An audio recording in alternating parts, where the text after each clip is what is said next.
Selamat berjumpa kembali dengan kami, channel Film Legenda Nusantara. Dalam channel ini, kami akan menyajikan cerita-cerita legenda, cerita-cerita sejarah Nusantara, kejayaan Nusantara.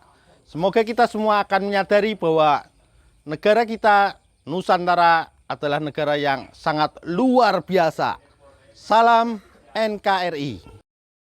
Kemelut Blambangan bagian 142. Satyabrata menjulurkan tangan hendak menggandeng tangan gadis itu.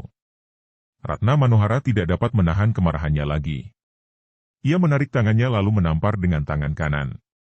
Tamparannya itu cepat sekali dan kini ia menyertai dengan tenaga saktinya karena ia maklum bahwa ia berhadapan dengan orang yang tangguh sekali. Akan tetapi dengan mudah Satyabrata mengelak lalu membalas bukan dengan serangan pukulan, melainkan dengan sambaran tangan hendak menangkap gadis itu. Ratna melompat menghindarkan diri dan menyerang lagi. Mereka berdua berkelahi, akan tetapi kalau Ratna menyerang dengan tamparan atau tendangan yang dahsyat dan bersungguh-sungguh, sebaliknya Satyabrata hanya membalas dengan serangan untuk menangkap. Dan ternyata memang tingkat kesaktian Satyabrata jauh melebihi tingkat kepandaian Ratna sehingga gadis ini sebentar saja teresak dan beberapa kali lengannya dapat ditangkap, akan tetapi ia berhasil merenggutnya lepas kembali.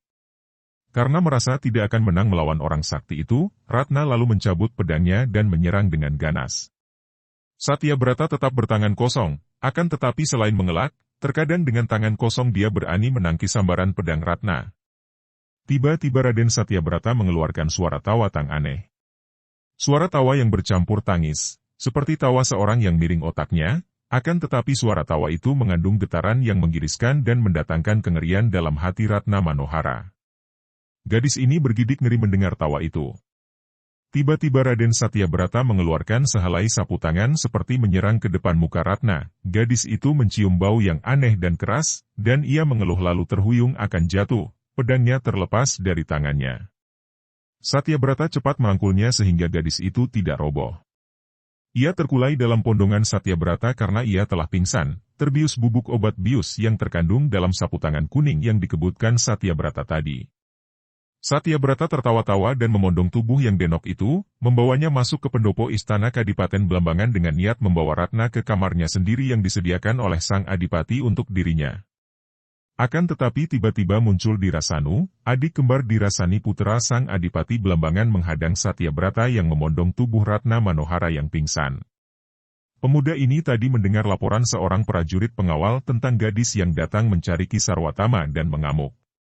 Dia terkejut dan menduga bahwa gadis itu tentulah Ratna Manohara yang dalam pertemuan pertama dahulu telah menjatuhkan hatinya. Maka bersama selosin orang prajurit pengawal dia cepat keluar dari dalam istana Kadipaten Blambangan dan bertemu dengan Satyabrata yang memondong tubuh seorang gadis yang pingsan. Begitu berhadapan dan melihat wajah gadis itu, Dirasanu segera mengenal Ratna Manohara. "Kakang Mas Satyabrata, gadis itu akan Andika bawa kemana?" Satyabrata menjadi agak gugup.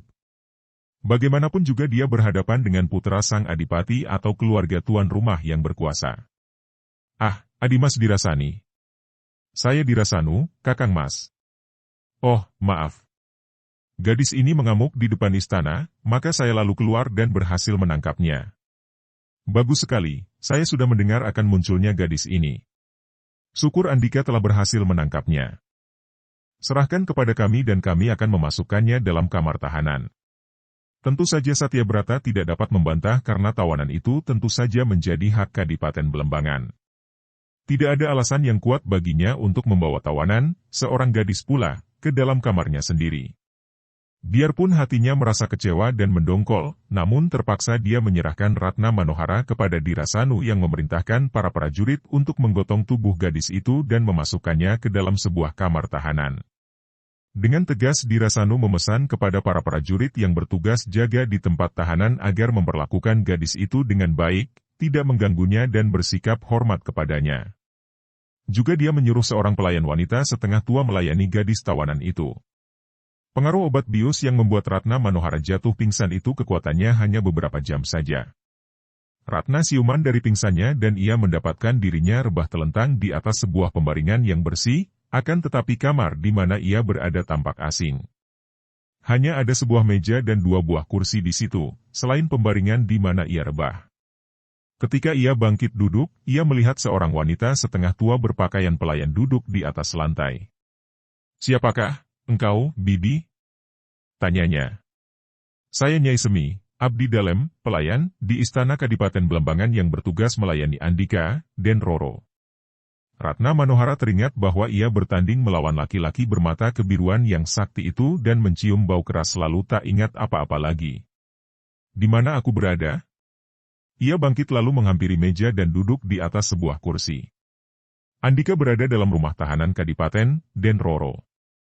"Siapa yang memasukkan aku ke sini? Apakah laki-laki bermata kebiruan yang menangkap aku?" "Bukan, Den Roro.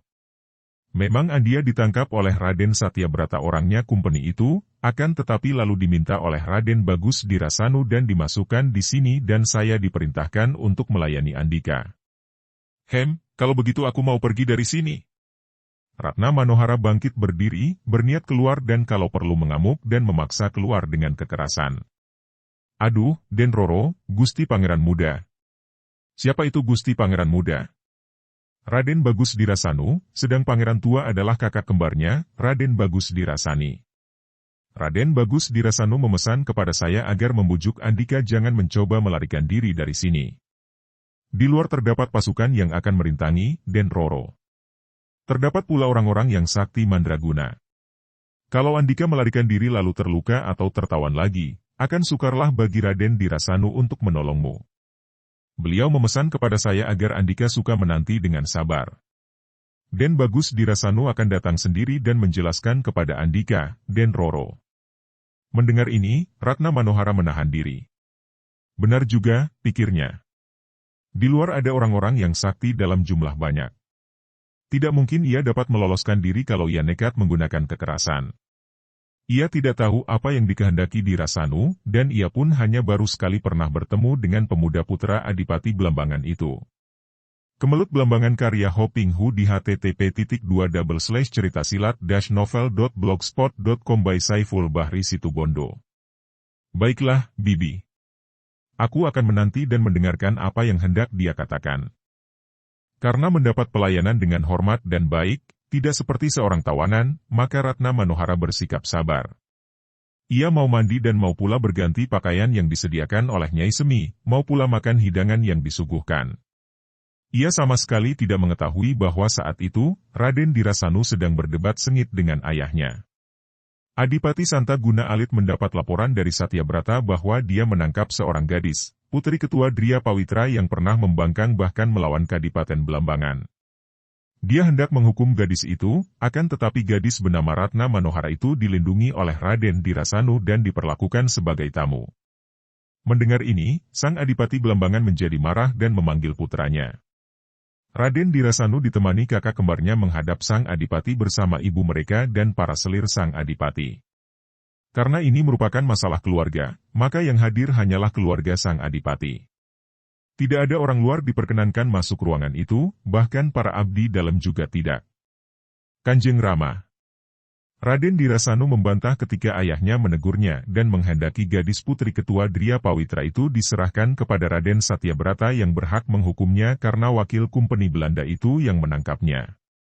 "Diajeng Ratna Manohara bukanlah musuh kita, maka saya merasa keberatan kalau ia harus dihukum, apalagi diserahkan kepada Raden Satyabrata." "Dirasanu, tidak tahukah engkau bahwa Dria Pawitra telah melawan kita? Siapa tahu putri ketua Dria Pawitra telah menjadi mata-mata Mataram. Ia harus dihukum." "Tidak mungkin, Kanjeng Rama. Dahulu, Dria Pawitra berada di wilayah Kadipaten Belambangan. Mereka adalah kaula Belambangan. Diajeng Ratna Manohara tidak memusuhi Belambangan. Ia hanya tidak mau ikut berperang. Kalau mereka itu melawan Belambangan adalah karena mereka diserang oleh orang-orang kita. Ia tidak berdosa, Kanjeng Rama."